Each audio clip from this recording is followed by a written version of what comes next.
It is now my great pleasure to introduce today's Convocation speaker, Cecile Richards, a dedicated organizer and an outspoken visionary in the field of sexual and reproductive health care. Cecile is an expert at making good trouble. She has devoted her life to providing, protecting, and expanding health care for communities in our country that might otherwise go without. And today, she's giving women the resources they need to channel their political energy and move issues like reproductive health from the margins to the mainstream. I can think of no better suited person for guiding our next generation of leaders. At the helm of Planned Parenthood for 12 years, Cecile grew the 102-year-old organization's supporter base from 3 million to 12 million.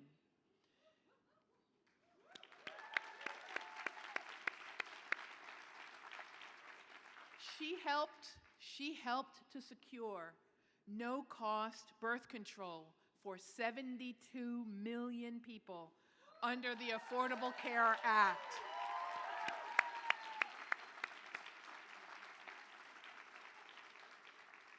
And she turned the Planned Parenthood website into the foremost source of inclusive, evidence-based sex education in the country.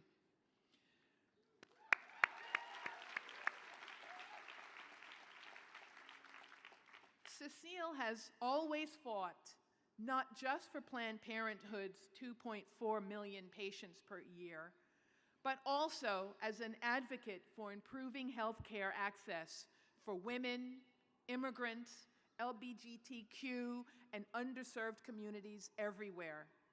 She is the embodiment of Planned Parenthood's mission to care no matter what. In everything she's done, Cecile has always led with the conviction that public health is a public good. Over 600 healthcare centers and a presence in all 50 states, Planned Parenthood is the #1 provider of sexual and reproductive health care in this country. 1 in 5 women in America have been to a Planned Parenthood health center. Today, we are at a 30-year low in unintended pregnancy and a historic low for teenage pregnancy in America. Thanks in no small measure to Cecile's leadership and her status as one of the public health community's most effective ambassadors.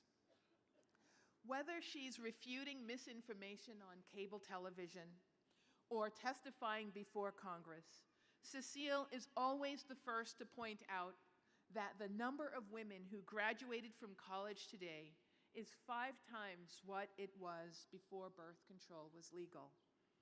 That the pill is responsible for 1/3 of women's wage increases since the 1960s. And that women now make up more than half of graduate school students like the ones we are celebrating here today.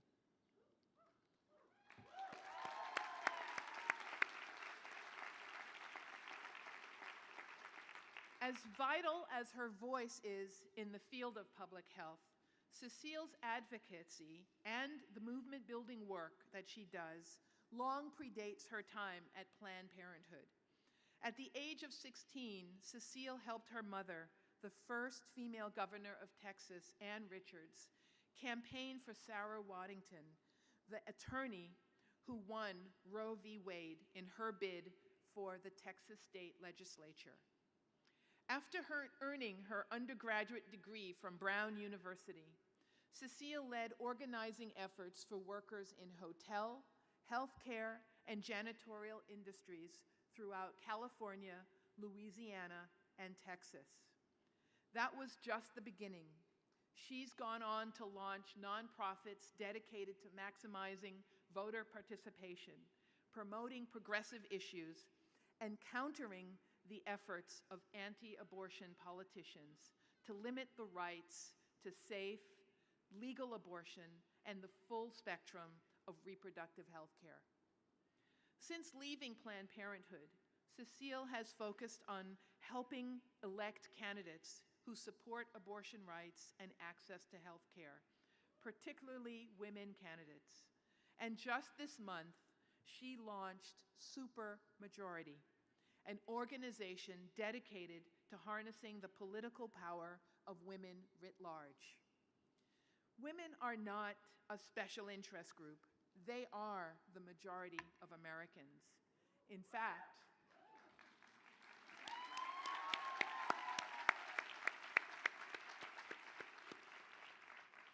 and that is a fact. And Supermajority is committed to making sure we never forget that fact.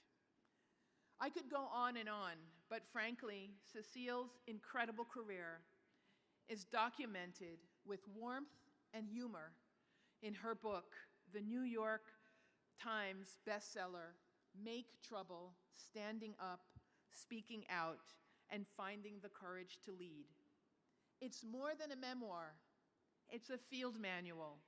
It's a field manual for any and everyone fighting for the notion that health care is a fundamental human right. I implore you, read this book, graduates, friends, and family members of graduates. Read this book. It is a joy to read, and it is a testament as much as a field manual for making trouble along the lines of our dear Alice Hamilton, to make trouble, to do good for everyone, everywhere. Cecile, thank you. Thank you for your activism, for your steadfast support for women's rights, and for your commitment to public health as a bedrock for a healthy society. Ours is so much stronger and healthier because of everything you've done. So with that, it gives me great honor to welcome Cecile Richards to the podium. Thank you. Thanks so much. Thank you, Dean Williams. Thank you to the faculty and the staff and beaming family members and partners and friends. Thanks for inviting me to share this enormously joyful occasion with you. And to Eric and Jasmine and Angel and the 365 women and all the rest of you in the class of 2019, congratulations, you did it. Fantastic. I know you have spent many long hours studying at Countway and Sebastian's and late nights at Pudding Stone and the Mission, and way too many meals, I hear, at the Squealing Pig. Correct? But looking out at all of you, I see people who have worked incredibly hard and learned so much, and not all of it in the classroom. You've learned that if there is no campus organization dedicated to solving a problem that keeps you up at night, you might just be the one to start it. And that it's always a good idea to have a couple of evergreen protest signs and keep them by the door of your apartment, because you just never know when you might need to go out and march on short notice. Correct? But most importantly, that there's nothing more exhilarating than surrounding yourself with smart people who care. Many of you have overcome incredible adversity to be here today. And this class brings enormous diversity into the public health care field at a time when we have never needed you more. You are so talented. You could have done anything with your lives, but you chose the path of most resistance. You chose to work in public health, and we are so grateful that you did. Yeah, give it up for this class. Depending on when you started, you might not have thought that starting your career at Harvard meant you were going to be on the front lines of even just defending the whole value of public health, but in fact, that's now your job. I think of this as the next installment of the Avengers franchise, only you're the Avengers, all right? Now, I had a really super upbeat set of remarks about the future. I'm going to get to that in a second, but coming down here yesterday, I just decided I couldn't leave here today without acknowledging this moment that we're in. So I spent the last 12 years, as you heard, at Planned Parenthood. And even though we had our ups and downs, and we definitely had a lot of that, like most folks working in healthcare, we really did operate under the assumption that forward progress is practically inevitable. We believe that improvements in science and research and technology means that we're going to get even better at expanding access to health care and new ways to help more people live healthier lives. Although I even remember myself that just 2 years ago at Planned Parenthood, we were simultaneously fighting to keep our doors open because of the political threats of defunding in Congress, while at the same time back in our clinics doing the clinical trials on a brand new self-injectable birth control that got approved by the FDA, which is revolutionizing birth control access in America. So I'm kind of accustomed to this idea that sometimes you take 2 steps forward and often take 1 step back.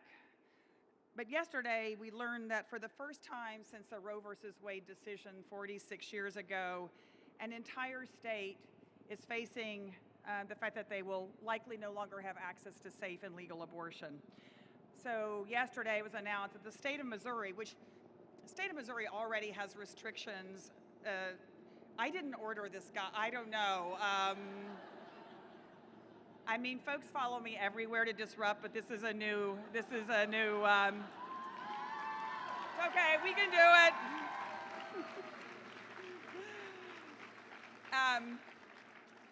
So the state of Missouri already has restrictions that are so impossible to comply with that there was only 1 health center remaining that actually provided abortion services, and now the state's refusing to renew that healthcare license, which means that starting this weekend, barring a miracle, legal abortion will no longer be available in Missouri.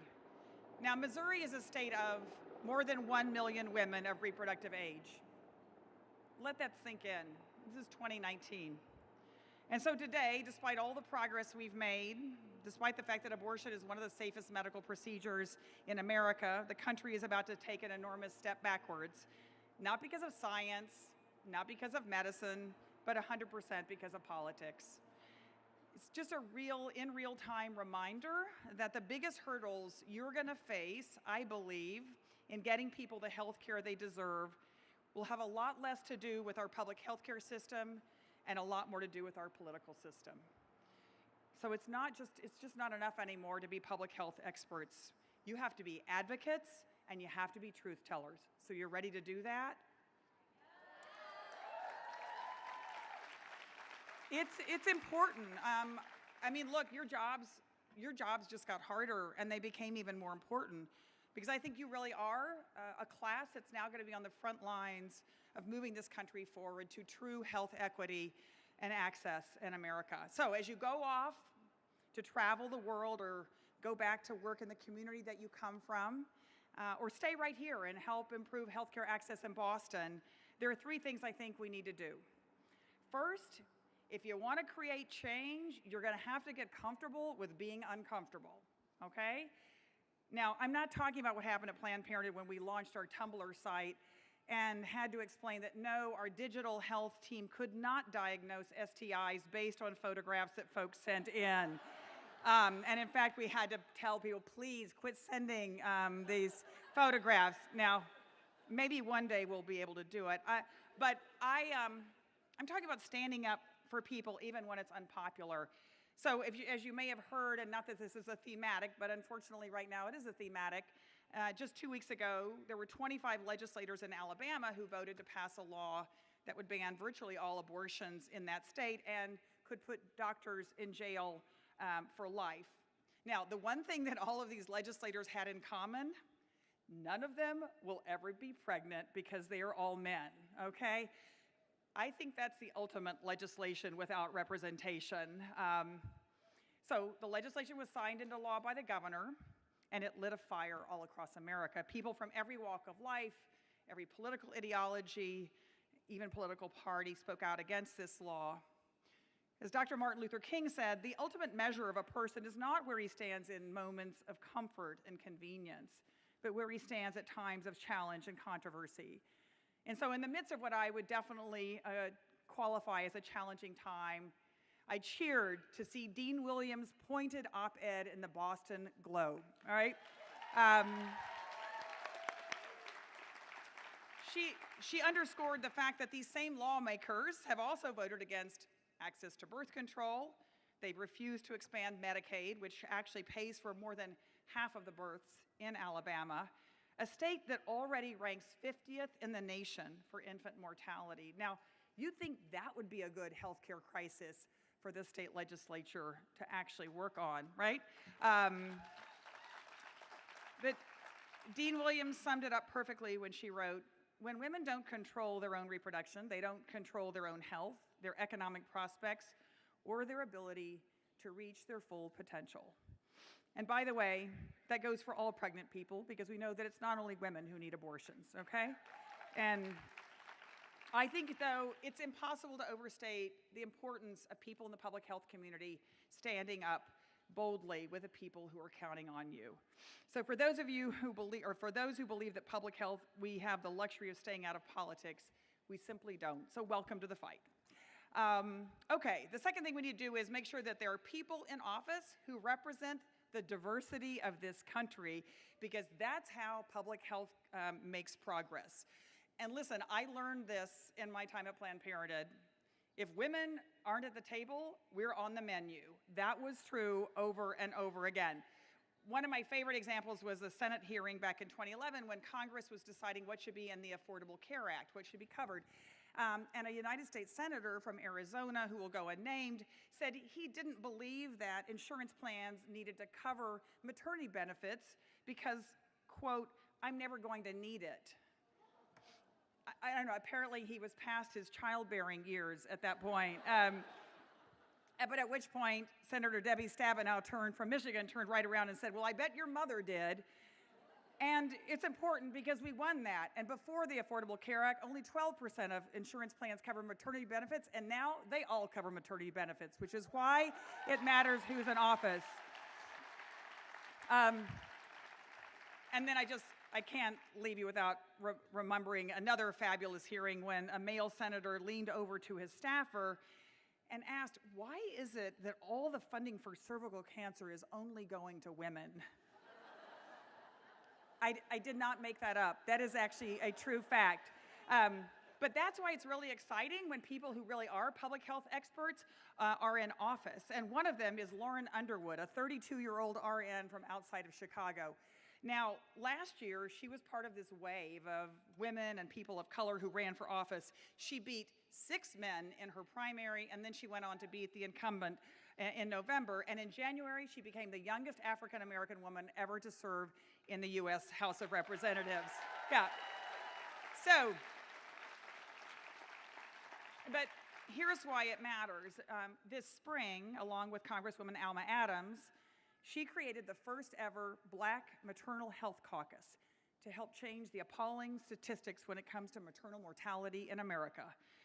As Lauren says, we have to start to tackle this issue and elevate it as a problem that's worth solving.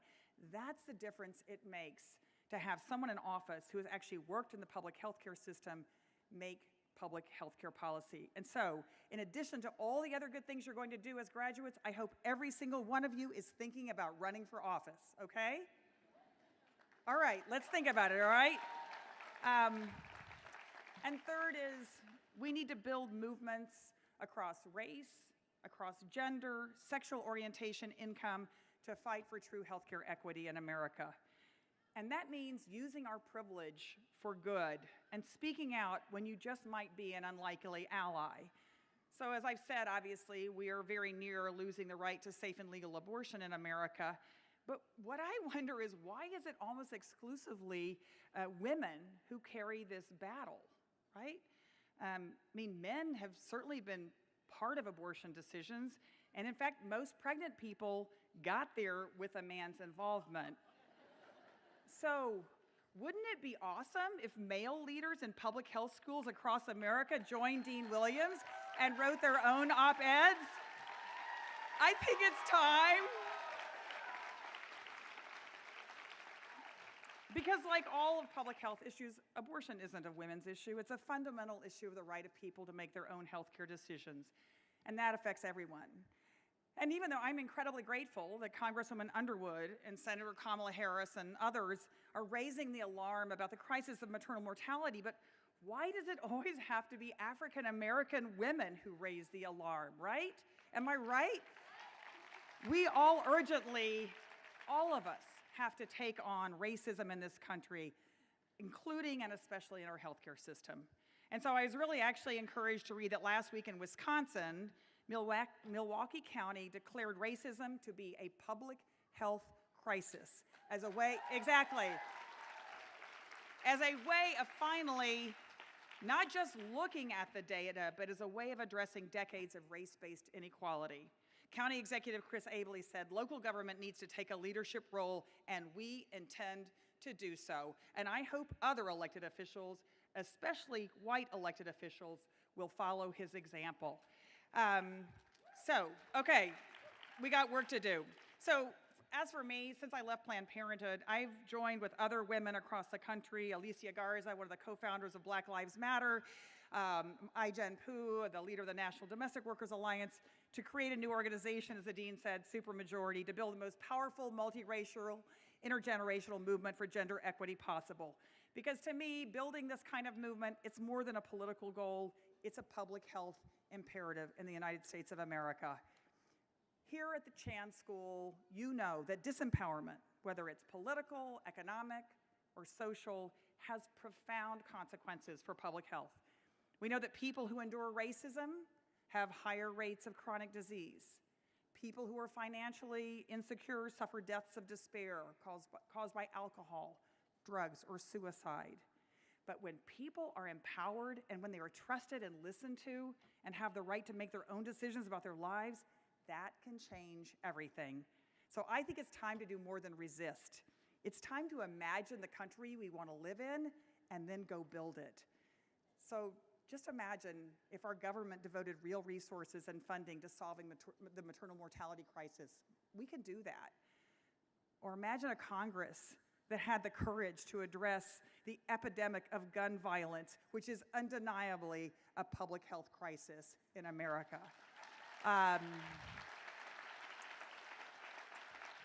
Imagine if we made communities with clean air and water our priority, from the Bronx to Los Angeles to Flint, Michigan. Imagine a government that cares about families and that recognizes when immigrant children are dying at the border, that is a national emergency. And I like to imagine a future where we don't have to worry that our daughters or our sons will have fewer rights than we do. So even though it might seem like it may not seem like it right now, I think we actually have all we need and what it takes to do all this and more. Here at Chan, I mean, you've studied the amazing, incredible public health victories in America, from the near eradication of polio to the massive reductions in tobacco use. And back more than a century ago, when Planned Parenthood first opened its doors, birth control wasn't even legal, and the birth control pill hadn't even been invented. But as the dean said, today birth control is covered under the Affordable Care Act for no copay, and we're at this 30-year low for unintended pregnancy and a historic low for teen pregnancy, and that is a public health success story. So I feel like all of you now are joining generations who came before you, who believe that health care isn't a privilege, it's a basic human right. My mom, the late Governor Ann Richards, believed passionately in public service. And she used to say, you know, you can go somewhere else, you may make a lot of money, but you will never receive the kind of gratification that comes when someone looks you in the eye and says, thank you for making my life better.